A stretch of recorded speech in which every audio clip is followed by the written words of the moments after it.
میں خود غزہ کا ہوں، میں خود فلسطینی ہوں۔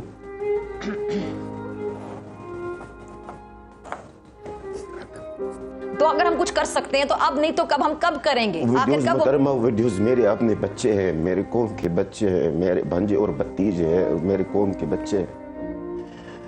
دیکھنے میں اور محسوس کرنے میں بڑا فرق ہوتا ہے۔ جس کو چوٹ لگتی ہے اسی کو محسوس ہوتا ہے۔ باقی امت مسلمہ کا جو آپ نے ذکر کیا ہے، بس امت مسلمہ کو میں صرف یہی کہوں گا، غزہ کی عوام، غزہ کے بچے ہیں، آپ کو قیامت دن تک معاف نہیں کریں گے۔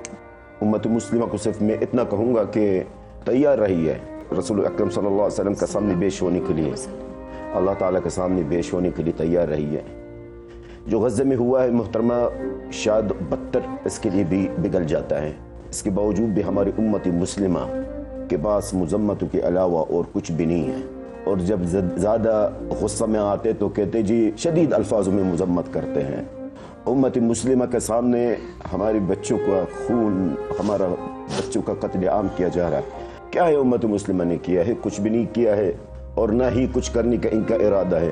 آج میں اگر آپ سے سوال کر لوں، کیا یہ 57 مسلم ملک مل کر یہ پانی تک پہنچا نہیں سکتے غزہ کو؟ آپ جنگ کو روکنا تو چھوڑیے، جنگ بندی کو چھوڑیے، سب کچھ چھوڑیے، صرف پانی تک نہیں پہنچا سکتے۔ اس وقت محترمہ غزہ کے اندر ایک روٹی تک نہیں ہے، ایک پاؤ آٹا نہیں ہے روٹی بنانے کے لیے۔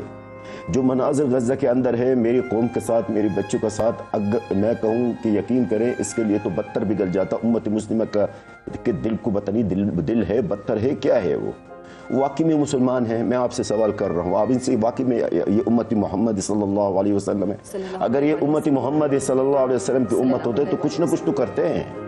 500 دن بہت ہوتے ہیں۔ 500 دن کیا نہیں کیا اسرائیل نے؟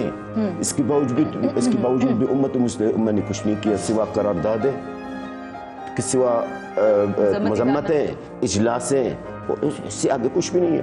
امت مسلمہ میں اتنی ہمت نہیں ہے کہ وہ اسرائیل کے خلاف کسی بھی قسم کا کوئی اقدام کرنے کا۔ کیوں؟ اس لیے کہ امت مسلمہ کے اندر ایمان ختم ہوا۔ ان کا ایمان امریکہ پر ہے، اسرائیل پر ہے۔ ہر کسی کو اپنا معیشت کا فکر ہے، ہر کسی کو اپنا اقتدار کا فکر ہے، بس باقی غزہ کے عوام کا کسی کو کوئی فکر نہیں۔ اور آج میں آپ کو اور آپ کی ناظرین کو اس سے پہلے، اس پروگرام سے پہلے کسی اور نیوز چینل میں یہ بات کہہ کے آیا ہوں۔ اسرائیل نے، میں تو امید کروں گا کہ اس بات کو ہائی لائٹ کیا جائے، کیونکہ ہمارے پاس جو رپورٹس ہوتی ہیں وہ آپ کے میڈیا والے حضرات کا پاس نہیں ہوتی ہیں۔ اسرائیل اور اس کے ساتھ مغربی طاقتوں نے امت مسلموں کو آزمایا ہے 500 دن سے۔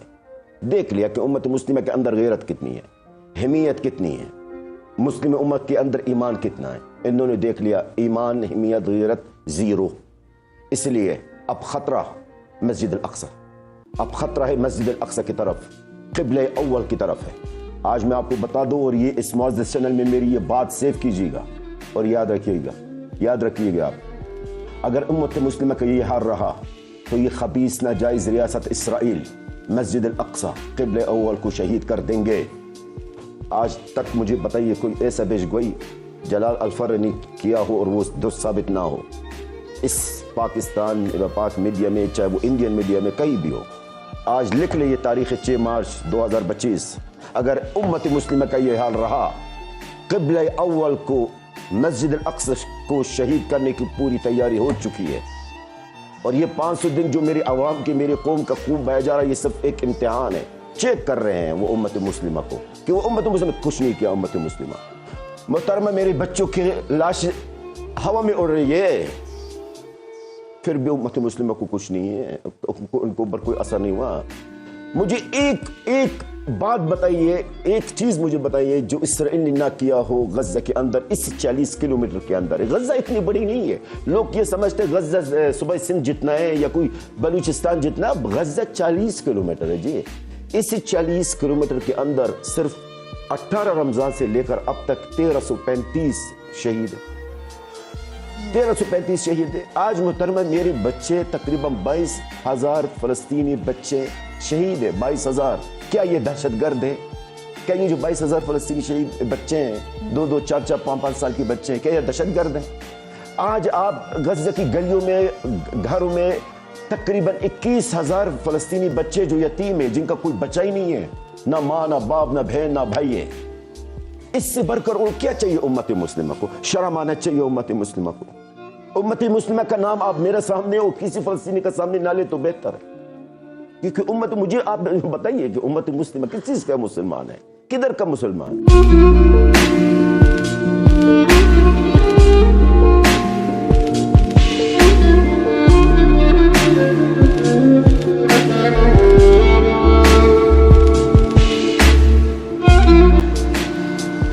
ایک اور حدیث ہے، معروف حدیث آپ نے سنی ہوگی. نبی کریم صلی اللہ علیہ وسلم فرماتے ہیں یوشک ان تداع علیکم الامم من کل افق، کہ مجھے ڈر ہے اس وقت کا کہ تم پر قومیں ٹوٹ پڑیں گی جیسے بھوکے دسترخوان پہ ٹوٹ پڑتے ہیں. تو صحابہ کرام بڑے پریشان ہوئے، کہتے ہیں وَمِن قِلَّةٍ نَحْنُ يَوْمَئِذٍ یا رسول اللہ، جب یہ ایسا معاملہ ہو رہا ہوگا کیا ہماری تعداد کم ہوگی؟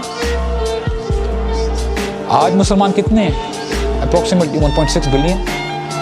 نبی کریم صلی اللہ علیہ وسلم نے فرمایا نہیں، ایسا نہیں ہوگا، بل انتم یومئذ کثیر، تم اس دن بہت زیادہ ہوگے، لیکن تمہاری حیثیت کیا ہوگی؟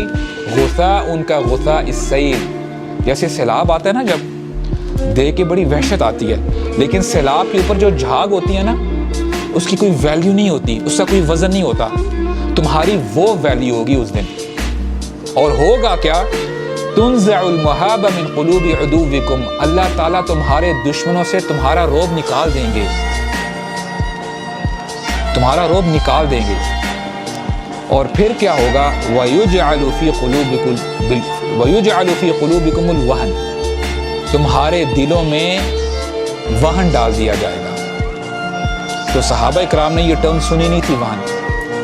کہتے ہیں یا رسول اللہ وَمَا الْوَهْنَ، وہن کا کیا مطلب ہے؟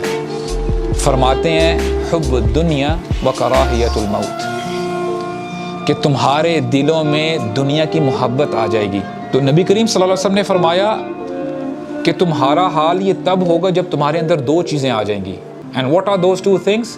حب الدنیا، دنیا کی محبت، وکراہیت الموت، اور موت سے تمہیں نفرت ہونے لگے گی. اور آج ایسا ہی ہے.